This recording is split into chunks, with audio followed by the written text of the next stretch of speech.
Dewan Perwakilan Rakyat Kabupaten Aceh Besar menggelar sidang istimewa Hari Jadi Kota Janto ke-38. Rapat paripurna dipimpin Ketua DPRK Aceh Besar Iskandar Ali dan dihadiri oleh Bupati Aceh Besar Mawardi Ali.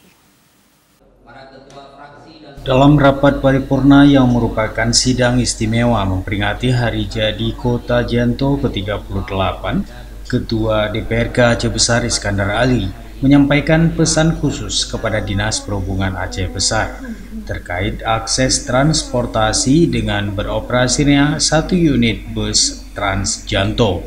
Menurutnya, geliat bus Trans Janto masih kurang diketahui keberadaannya oleh masyarakat. Padahal salah satu cara memajukan sebuah daerah adalah dengan memudahkan transportasi darat.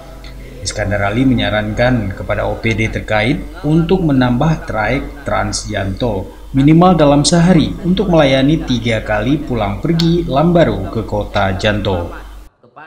Ya, yang pertama selamat Hari Jadi Kota Janto yang 38. Tentunya 38 tahun ini bukan lagi usia muda. Ada beberapa harapan kita dari pimpinan dan seluruh masyarakat Aceh Besar dan seluruh anggota DPRK. Salah satu poinnya adalah untuk memudahkan akses ke Kota Janto.